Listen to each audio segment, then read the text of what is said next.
올림픽이 끝났습니다. 스포츠 경기에서 역전승만큼 짜릿한 것도 없는데 요번엔 그렇게 역전패를 하더라고요.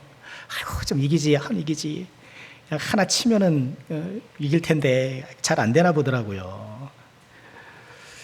역전의 기회를 날리거나 얻어 보지도 못한 채 패배하는 것만큼 허망한 것도 안타까운 것도 없겠죠. 우리 모세의 축복을 함께 살펴보고 있는데요. 모세의 축복을 신명기 33장 말씀인데 창세기 49장의 야곱의 축복과 비교하면서 함께 살펴보고 있어요. 기억나시죠? 지난 주일에는 루벤의 축복을 함께 살펴보았습니다.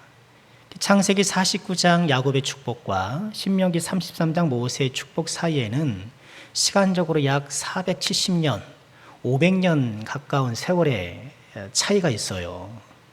근데 루벤은 야곱의 축복 때나 500년이 지난 모세의 축복 때나 나아진 것이 없었어요. 역전에 실패했죠.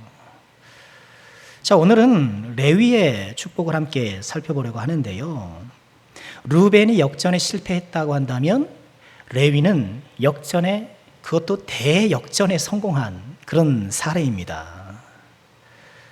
자, 500년 전 야곱의 축복에서 레위는 어떤 복을 받았는가? 여러분 성경을 한번 찾아보실까요? 다시 한번 창세기 49장 5절로 가보겠습니다. 창세기 49장 5절인데요. 임종을 앞둔 야곱이 12아들을 불러서 축복하는 그런 장면이죠.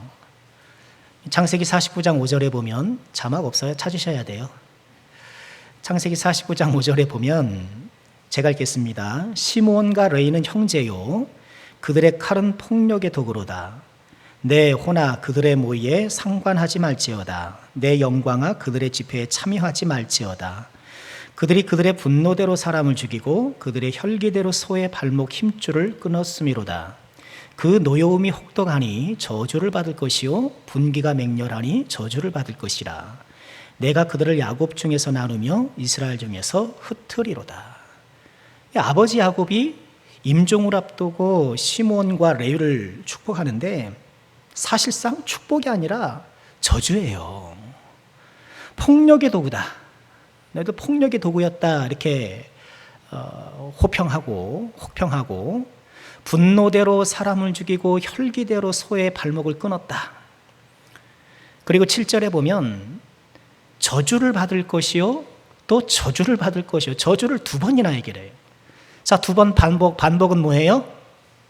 반복은 뭐예요? 더블? 반복은 강조예요. 아니 어떤 아버지가 임종하면서 자기 아들들에게 이렇게 저주라는 단어를 쓰면서 얘기를 했겠어요. 그만큼 이 시몬과 레위가 축복과는 거리가 먼 그런 사람들이었다는 거예요. 레위가 이런 저주를 받게 된 까닭을 우리 지난주에도 살펴봤죠. 그 이유인즉슨 세겜 성폭행 사건 때문이에요. 제가 세겜 성폭행 사건이라고 말씀드렸는데 흔히 야곱의 딸 디나 성폭행 사건 이렇게 알려져 있어요. 근데 요즘에도 이런 유사한 사건이 생기면 피해자 이름으로 사건명을 하는 것보다 가해자 이름으로 사건명을 하는 것이 더 맞다. 그런 이야기들 있잖아요. 정말 그렇잖아요. 그래서 조두순 사건 이런 것처럼 가해자를 이렇게 사건 이름에 붙이는 것이 맞다고 생각해서 저도 디나 성폭행 사건이 아니라 세겜 성폭행 사건 이렇게 이름을 붙여보았어요. 야곱의 딸 디나가 세겜 족속이 사는 곳에 놀러 갔다가 세겜족의 추장인 하몰의 아들 세겜, 이 세겜 추장 이름이 세겜이니까 성폭행을 당하고 말아요. 그래서 세겜의 아버지 하몰이 일이 이렇게 되었으니까 또 세겜이 디나를 좋아하는 것 같으니까 결혼시키고 또 당신네와 우리가 서로 교류합시다 이렇게 제안을 해요. 근데 시몬과 레위 다른 형제도 그랬겠습니다만 자기 직접 동생이거든요. 레아의 아들들이고 레아의 딸들이기 때문에 뭐 보통 화가 난 게 아니죠. 우리랑 교류를 하려면 우리는 할례를 받지 않은 사람들과는 교류할 수 없다. 먼저 할례를 받아라. 그렇게 조건을 내세웁니다. 그러자 세겜족들이 좋아해요. 이제 야곱 집안이 이제 제법 크고 일가가 이제 같이 교류하면 유익이 되겠다 싶어가지고 남자들이 다 할례를 받습니다. 근데 할례 후 3일 아직 상처가 다 아물지 않은 그 시점에 시몬과 레위가 칼을 들고 가서 남자들을 다 죽이죠. 움직일 수 없고 거듭날 수 없고 저항할 수 없는 그들을 싹 다 죽입니다. 야곱의 이 말대로 분노대로 혈기대로 그렇게 했던 거예요. 이에 야곱은 큰 위협을 느끼게 되었고, 야, 저 집안 저거 완전히 폭력적이네. 같이 할 수 없는데 혹시나 주변의 족속들이 서로 연합해서 야곱을 공격하면 이건 뭐 방어할 수가 없잖아요. 큰 위협에 빠졌던 거예요. 그 사건 때문에 야곱은 임종 직전 시몬과 레위에게 축복을 해야 할 시간에 저주를 하고 있는 거예요. 이렇게 아버지에게조차 저주를 받았던 레위였지만 그러나 시간이 흘러서 500년 뒤 이 모세의 축복에서는 완전히 역전했다는 거예요. 그 역전의 명수 레위 이렇게 이름 붙여봤는데요. 자, 어떻게 역전이 되었을까? 한 세 가지로 정리해 보았어요. 첫 번째는 폭력의 도구에서 경건의 도구로 역전이 되었어요. 앞서 우리가 야곱의 축복에서 보았던 것처럼 레위는 폭력의 도구였다. 너 폭력의 도구다. 그러나 모세의 축복에서 레위는 경건한 사람이라는 평가를 받아요. 33장 8절 다시 한번 보실까요? 레위에 대하여 이르되 주의 둠밈과 우림이 주의 경건한 자에게 있도다 하면서 레위를 일컬어 경건한 사람이다. 과거에는 폭력의 사람이었고 그럼 혈기의 사람이었는데 이제는 경건한 사람이라는 평을 받게 된 거예요. 참 훌륭한 칭찬 아닙니까? 저 사람 참 경건해. 여러분, 우리 주변에 경건한 사람 하면 누가 떠오르시나요? 여러분 주변에 누가 떠오르시나요? 아, 저부터 이렇게 경건한 사람으로 이렇게 떠올려지는 사람일지 모르겠습니다. 이 경건한 사람이라는 것만큼 또 이게 귀한 칭찬이 있을까 싶은데, 이 경건한 사람에 대해서 폭력의 도구였던 이 사람이 경건의 도구가 돼요. 그는 어떻게 경건의 도구가 되었을까? 역시 8절에 보면 레위에게 대하여 일렀을 때 주의 둠밈과 우림이 주의 경건한 자에게다. 둠밈과 우림이 나와요. 그러니까 레위족, 이 레위족은 제사장을 이 레위족이 아닙니까? 우림과 둠밈, 둠밈과 우림이 여기 나오는데요. 다른 구절에서는 대부분 우림과 둠밈 이렇게 나오는데 이 8절에서는 좀 순서가 바뀌었어요. 둠밈과 우림 이렇게 바뀌었는데 뭐 뜻이 뭐 순서가 바뀌어도 상관은 없어요. 그 레위는 어떻게 경건의 도구가 되었는가? 우림과 둠밈을 사용함으로써. 우림과 둠밈이 뭔가요? 제사장 의복에는 판결 흉패라는 그런 그 가슴에 주머니가 달려 있는 그것이 있어요. 거기에 우림과 둠밈 두 제비 뽑기 도구를 거기다 집어넣는 거예요. 그리고 하나님 앞에 뜻을 물을 때에 둘 중에 하나를 꺼내는 거예요. 제비 뽑기를 하는 거죠. 통상 우림은 긍정을, 둠밈을 부정을 뜻했던 거로 봐요. 하나님, 우리가 올라가서 싸워야 되겠습니까? 다윗이 그렇게 하거든요. 하나님, 우리가 저 족속을 쳐야 합니까? 물을 때 이제 우림과 둠밈 가운데에 이제 제비 뽑기를 하는 거예요. 그러면 우림이 나와요. 올라가라. 올라가는 거예요. 둠밈이 나와요. 아니다. 다음이다. 뭐 그런 거죠. 우림과 둠밈을 제사장 판결 흉패에 있는 이것을 통해서 이게 뭐예요? 하나님의 뜻을 받드는 거잖아요. 하나님께서 yes, no, 하나님의 어떤 뜻이든 그 하나님의 뜻을 받들음을 통하여서 경건의 도구의 역할을 감당했던 거죠. 참고로요, 이 우림과 둠밈을 어떤 학자들은 아마도 히브리어 알파벳 12개의 글자가 다 들어있었을 것이다. 그렇게 주장하는 사람도 있어요. 우림의 우자 하는 그 이응 발음이 그 히브리 알파벳의 알렙 첫 글자이거든요. 그리고 둠밈의 툼이 이게 히브리 알파벳의 맨 끝 글자거든요. 그러니까 아마도 우리 왜 ABCD 이렇게 쭉 있는 그런 아이들 가지고 노는 거 있잖아요. 그런 블록 마냥 그런 글자가 쓰여 있는 20개의 알파벳이 담겨 있을 것이다. 그리고 그 우림과 둠민이 담겨진 것 가운데에 무작위로 3개를 뽑는 거예요. 그러니까 히브리어 같은 경우에는 대부분 3개의 자음으로 되어 있거든요. 모음은 없습니다. 히브리어는 모음이 따로 없어요. 나중에 마소로 학자라는 분들이 이 모음을 붙여서 읽었는데, 그러니까 우리를 치면 아버지 하는데 아, 어, 이가 없는 거예요. 이응, 비읍, 지읒만 있는 거예요. 이해되시겠죠? 거기서 이응, 비읍, 지읒을 써놓고 문맥에서 이것이 아버지인지 다른 것인지를 판별해서 읽어나가는 거예요. 굉장히 어렵죠. 그러니까 이 20개의 알파벳을 집어넣고 무작위로 3개를 꺼내서 이 3개 자음이 뭐냐? 이응, 미음, 니은이면 어머니인지 이모님인지, 예를 들어서 그런 이제 제사장이 그거를 판별해 주는 거예요. 뭐 그랬다라는 주장이 있어요. 되게 재밌겠더라고요. 그렇죠? 흥미롭긴 하는데, 그러나 우림과 둠민 이 2가지 제비뽑기에서 하나를 뽑은 것이 보다 더 정황상 정확해 보여요. 자, 레위는 경건한 사람이랑 칭찬을 받으면서 우림과 둠밈으로 하나님의 뜻을 받들음을 통하여서 경건의 도구 역할을 감당했던 거예요. 그러니 우리가 어떻게 경건한 사람이 되고 경건의 도구로 사용될 수 있을까? 하나님의 뜻을 받들음을 통하여서. 또 레위가 경건의 도구로 사용된 역할을 했던 2번째는요, 율법과 제사예요. 자, 10절 말씀만 보실까요? 주의 법도를 야곱에게, 주의 율법을 이스라엘에게 가르치며 주 앞에 분향하고 온전한 번제를 주의 제단 위에 드리리로다.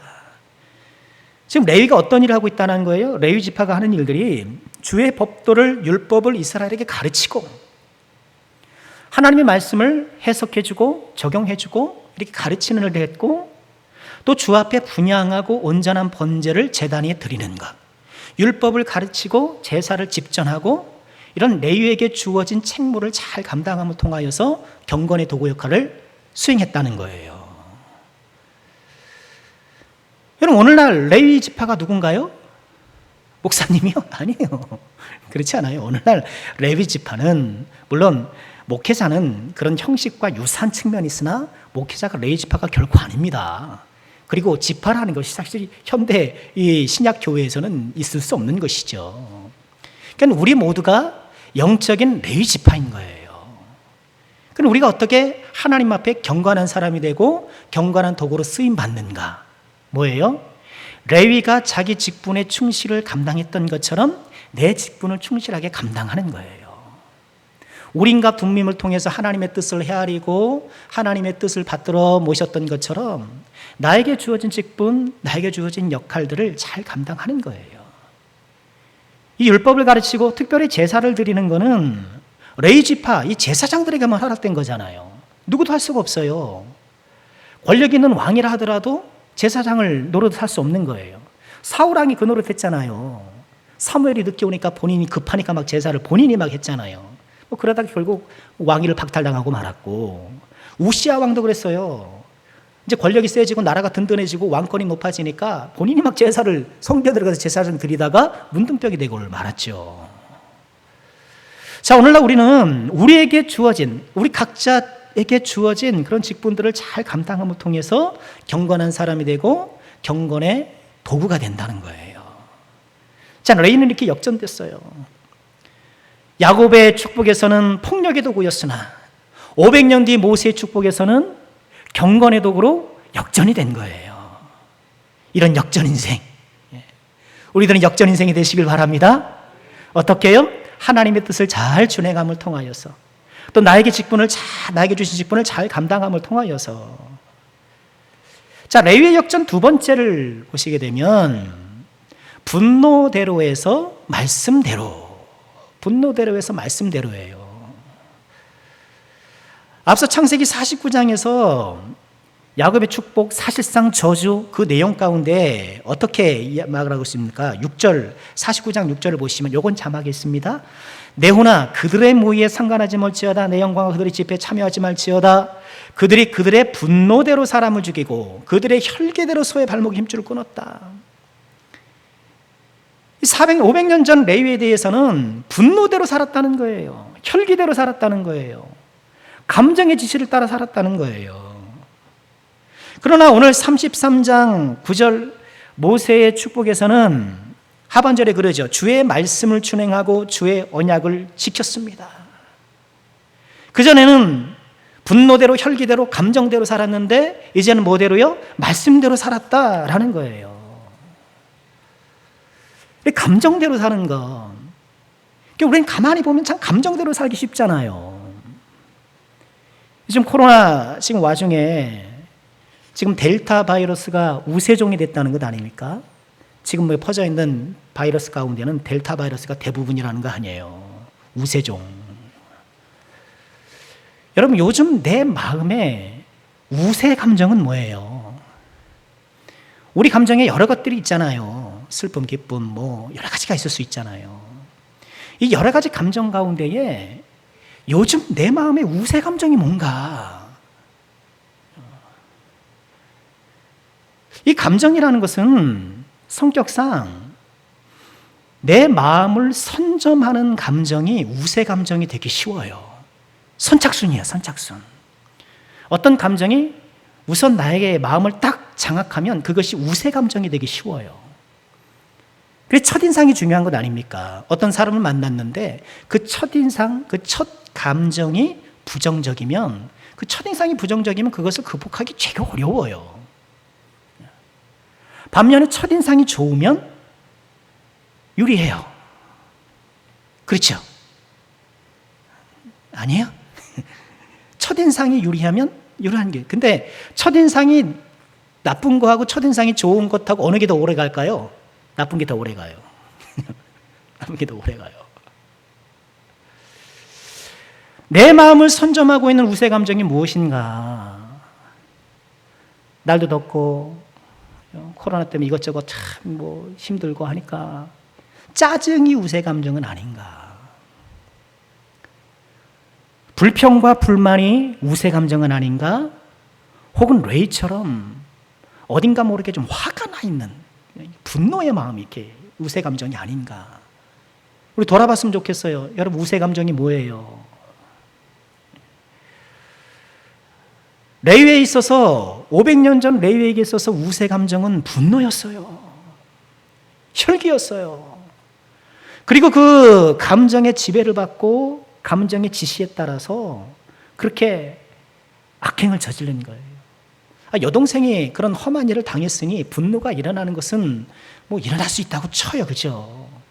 그러나 복수는 항상 내가 받은 것보다 더 해주게 돼 있어요. 그래서 복수를 하지 말라는 거예요. 하나님께서 너희가 복수하지 마라, 나에게 맡기라고 하는 거예요. 왜? 사람의 복수는 언제나 내가 받은 것 이상으로 해줘야 돼요. 그래야 좀 본이 풀려요.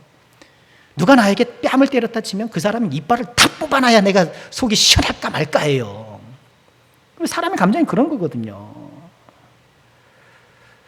감정에 따라 살았던 레위였지만, 그러나 지금 모세의 축복에서 레위는 어떤 칭찬을 듣고 있어요? 말씀을 따라 살더라는 거예요. 우리에게 이런 역전이 있기를 주의 이름으로 축원합니다. 우리는 참 감정에 지배를 받으며 살기가 쉽거든요. 왜? 사람은 감정의 동물이잖아요. 그러니까 내가 믿음이 아무리 좋아도 어떤 부정적인 감정이 내 마음을 딱 사로잡기 시작하면 힘들어요. 그리고 싫으면 죽어도 하기 싫어요. 싫다, 이거 싫은데 내가 그 싫은 것을 내가 무릅쓰고 뭘 한다는 건 굉장히 어려운 일이에요. 감정이라는 것은 그만큼 강한 영향력으로 우리를 사로잡기 때문이에요. 하나님은 우리의 감정을 존중하세요. 부정하지 않으시죠. 우리가 분노할 수 있음을. 그러나 분을 품어도 해가 지도록 분을 품지 말라고 하시죠. 우리의 감정을 존중하시지만 감정에 따라 감정의 지배를 사는 것, 지배받으며 사는 것은 원치 않으신 거예요. 두려움의 감정도 그렇죠. 우리를 지배하면 안 되잖아요. 그러니까 두려워하지 말라고 우리에게 말씀하시는 거고. 오늘 찬양, 마지막 찬양, 어떤 찬양에서 아무것도 두려워 말라. 이게 두려워해 본 사람에게는 어마어마한 찬양이에요. 아무것도 두려워하지 말라. 앞을 봐도 깜깜하고 옆을 봐도 별 수가 없고 내가 가진 자원을 봐도 이게 뭐 별로 소망이 없고 그저 막막할 때에 아무것도 두려워 말라 힘이 솟아나는 거예요. 두려움의 감정, 그죠? 우린 다 두려워할 수 있거든요. 여러분 앞날이 보장된 사람이 여기 어디 있습니까? 100세 시대라는데 지금 열심히 일하고 계시는데 내가 언제까지 일할지 다 모르잖아요. 은퇴하고 나서 20년, 30년을 내가 먹고 살아야 되는데 도대체 내가 뭐 하는 것도 없고 그렇다고 나라에서 주는 것만 받아먹을 수도 없고 자식들한테 기댈 수도 없고 불안불안한 거예요. 가만 생각해 보면 우리는 불안감이 우세 감정이 되어서 불안감이 휩싸일 때가 너무너무 많아요.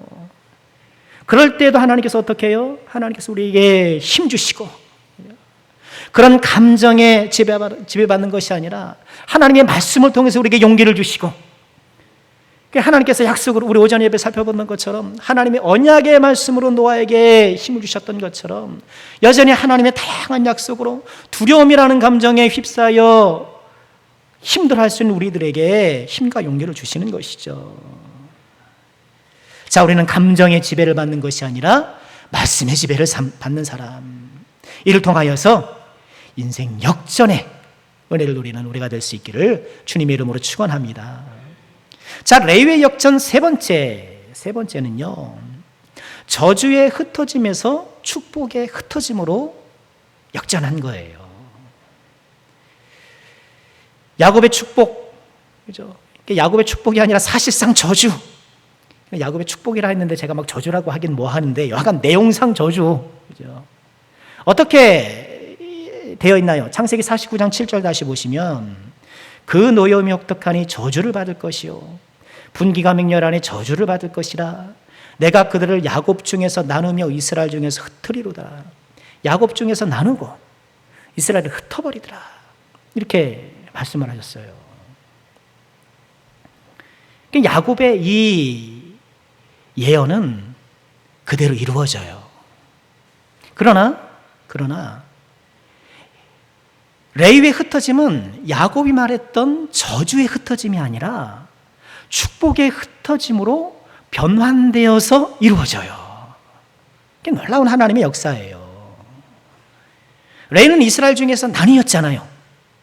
그냥 난이었어요.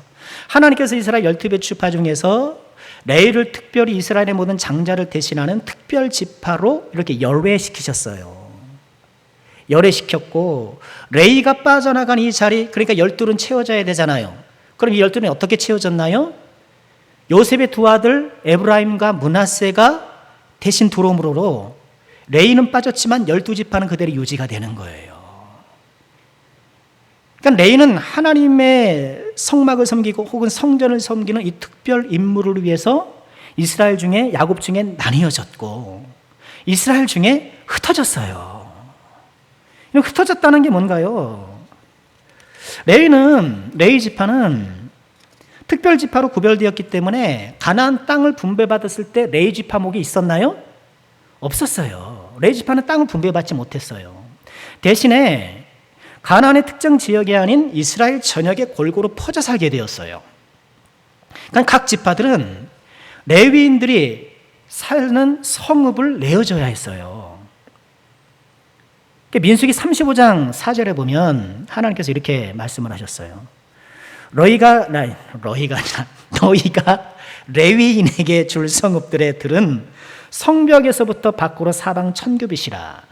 성을 중앙에 두고 성 밖으로 동쪽으로 2000규빗, 남쪽으로 2000규빗, 서쪽으로 2000규빗, 북쪽으로 2000규빗을 측량할지니 이는 그들의 성읍의 들이다. 그러니까 내가 유다 지파예요. 그러니까 유다 지파 영역에 레위인들을 위한 성읍을 따로 마련하는 거예요. 그리고 그 성읍 주변으로 이처럼 2000규빗씩 들을 주는 거죠. 그 들에서 이제 그 가축을 키워서 이렇게 생활하는 거죠. 35장 6절에 보면 너희가 레위인들에게 줄 성읍은 살인자들이 피하게 할 도피성. 기억하시죠? 도피성. 우연히 그렇죠. 의도치 않은 살인을 저지른 자가 피해 보복자를 피해서 달아나는 도피성 기억나시죠? 도피성이 6개란 말이에요. 이 도피성 6개와 그 외에 42성읍이라. 그러니 도합 몇 개일까요? 예, 6개 더하기 6 더하기 42는 뭐예요? 몰라요. 48개 성읍이죠. 48개 성읍을 레위인들에게 준 거예요. 그러니까 레위인들은 지파에 상관없이 이스라엘 지파 전역에 골고루 정말 흩어지게 된 거예요. 기가 막힌 하나님의 은혜였던 것이죠. 야곱은 500년 전에 너 레위 넌 나뉠 거야. 너는 흩어질 거야. 그런데 하나님께서는 이 징벌적 저주의 흩어짐을 축복의 흩어짐으로 바꾸셔서 하나님을 섬기도록 구분해 주시고 하나님을 섬기도록 흩어지게 해주신 거예요. 그러니 야곱의 축복도 틀리지 않았고 모세의 축복도 틀리지 않고 하나님께서 진리의 말씀을 진리로 이렇게 유지하시는 거예요. 이쯤 되면 하나 궁금증이 생겨야 돼요. 말씀을 잘 따라오셨다면 야곱의 축복에서 레위와 함께 저주를 받은 사람이 누굴까요? 아까 우리가 읽었잖아요. 누굴까요?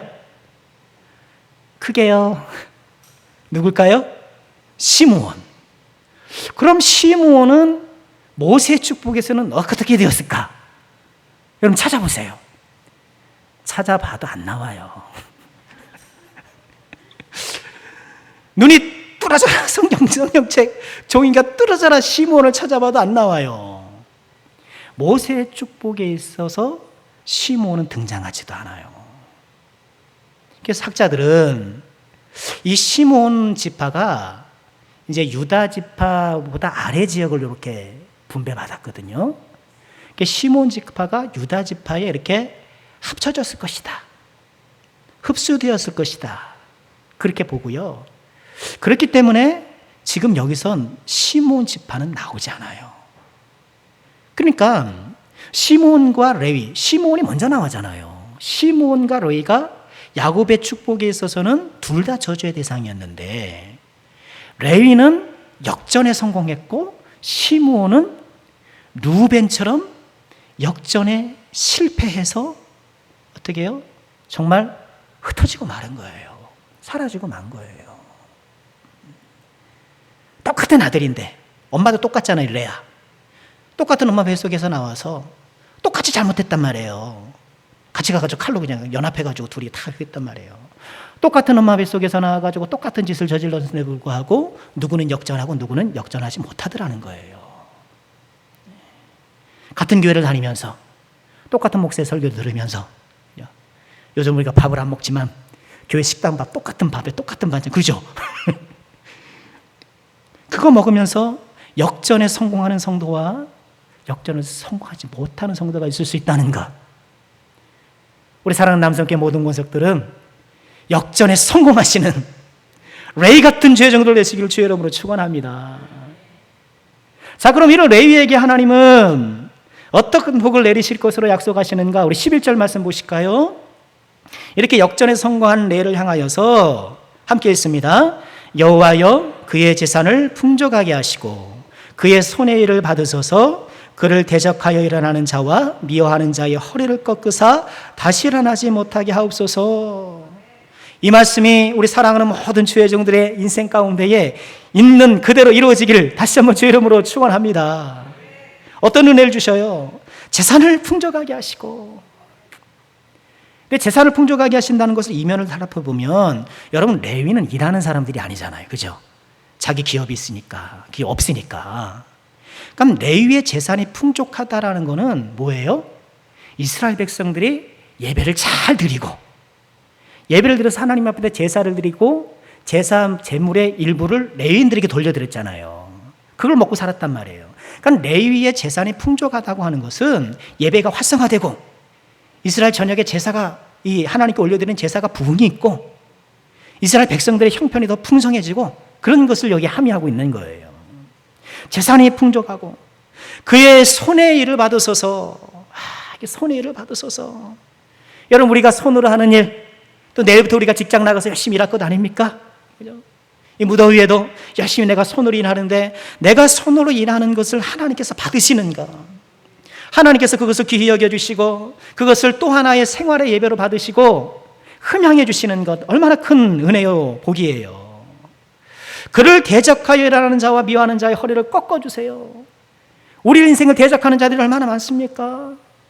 고난이 우리를 대적할 때가 있잖아요. 질병이 우리를 대적할 때가 있고, 이런 이 세상에 오염된 세상에서 우리가 이런저런 대적들을 만날 때 하나님께서 그 대적을 차단해 주시고 그 대적의 허리를 꺾어 주셔서 다시는 나를 침묵지 못하도록 보호해 주시는데, 재산이 풍족하고 손해를 받으시고 대적들의 공격들로부터 우리를 보호해 주시고 지켜주신 은혜, 이 은혜가 얼마나 귀합니까? 요한일서에 보면 내 영혼이 잘된 같이 내가 범사에 잘되고 강건하기를 원하노라 했는데, 아마 그 말씀의 구약 버전이라 해도 이게 틀리지 않을 너무 은혜가 가득한 말씀이죠. 역전에 성공한 레위에게 하나님께서 이렇게 풍성한 복을 약속해 주시는데, 자, 마지막으로 우리가 놓쳐서는 안 되는 진리가 있죠. 그 레위가 이런 역전을 이룰 수 있었던 그 힘이 무엇이겠는가? 역전의 발판을 마련해야 되잖아요. 역전의 발판을 어떻게 마련했는가? 지난 시간에는 시내산 금송아지 사건에서 레위가 하나님 앞에 전적으로 헌신했던 거 기억나시죠? 시내산 금송아지 사건, 그래서 하나님께서 너무 화가 나셨는데 그 3,000명, 그 시내산 금송아지 사건에 적극 가담했던 3,000명을 레위인들이 앞서서 죽였단 말이에요. 이게 참 형제들을, 그 이웃들을 눈물을 머금고 참 이게 죄악을 도려내는 이런 일들에 앞장섰기 때문에 모세가 레위인들에게 복을 선언했단 말이에요. 그러니까 그것은 모세오경 전체에서 레위가 저주에서 축복으로 역전되는 발판, 그걸 모세오경 전체에서 이렇게 살펴보았다면 오늘 본문 말씀에서도 이런 레위 역전의 발판이 발견돼요. 9절 말씀이에요. 9절 말씀 보실까요? 함께 합니다. 그는 그의 부모에게 대하여 이르기를 내가 그들을 보지 못하였다며 그의 형제들을 인정하지 아니하며 그의 자녀를 알지 아니한 것은 주의 말씀을 준행하고 주의 언약을 지킴으로 말미암음이로다. 이게 뭐예요? 레위인들은 부모에 대하여 이르기를 제 부모를 본 지 언제 봤는지 모르겠습니다. 부모 못 봤다는 거예요. 형제들을 인정하지 않는 거예요. 형제가 누가 나게 형제인가? 형제를 인정하지 않는다는 거예요. 자녀를 알지 못하는 거예요. 내 자녀가 누구지? 자녀를 알지 못한다는 거예요. 왜? 주의 말씀을 준행하고 주의 언약을 지키기 때문에. 이 얘기는 뭐예요? 지금 레위가 부모를 모를 정도로, 형제를 모른들 정도로, 자녀를 알지 못할 정도로 하나님 앞에 오로지 헌신되었다는 거예요. 오로지 헌신되었다는 거. 레위가 이처럼 역전의 명수가 될 수 있었던 것은 하나님께 전적으로 헌신했기 때문에, 하나님께 절대적 헌신을 드렸기 때문에. 이 9절 말씀은 예수님의 마태복음 10장 37절과 맥을 같이 해요. 뭐라고 말씀하시나요? 아버지나 어머니를 나보다 더 사랑하는 자는 내게 합당하지 아니하고 아들이나 딸을 나보다 더 사랑하는 자도 내게 합당하지 아니하며. 예수님의 이 말씀은 뭔가요? 부모 사랑하지 말라는 거예요? 자식 돌보지 말라는 그런 말씀이 아니잖아요. 무엇이 최고 우선순위라는 거예요? 예수님이 최우선순위고 예수님의 제자로 살아가는 것이 최우선순위고, 레위인들에겐 뭐가 최우선순위예요? 레위인으로서 하나님을 섬기고, 레위인으로서 말씀을 가르치고, 레위인으로서 이 예배를 집전하는, 이 제사를 집전하는 하나님께서 주신 그 본연의 역할들을 감당하는 것이 최우선순위가 되었다는 거예요. 어떻게 레위가 역전 인생이 될 수 있었는가? 하나님을 향한 절대헌신, 하나님을 향한 절대헌신, 하나님을 가장 우선순위로 모시고 살아가는 인생. 하나님께서 이런 레위에게 역전의 은혜를 주셔서 저주가 변하여 축복이 되게 하시고, 마이너스가 되어 플러스가 되게 하시고, 이런 은혜를 내려주신 것이죠. 자, 말씀을 정리해 보겠습니다. 레위의 역전의 발판은 절대헌신이에요. 우선순위가 분명했어요. 그럼 나의 우선순위는 무엇인가? 하나님이 나의 우선순위가 되는가? 우리가 다시 한번 이 우선순위를 분명히 하여서 하나님 앞에 오롯이 헌신하여서 하나님께 온전히 사로잡히고 예수님께 온전히 붙들림 받고 예수님의 생각, 예수님의 언어, 예수님의 행실 나타내는 사람, 예수 안에 온전히 사로잡힌 사람이 되어서 레위와 같은 역전의 명수가 되는 귀한 날을 누리시는 우리 남성께 모든 권속들 되시기를 주님의 이름으로 축원합니다.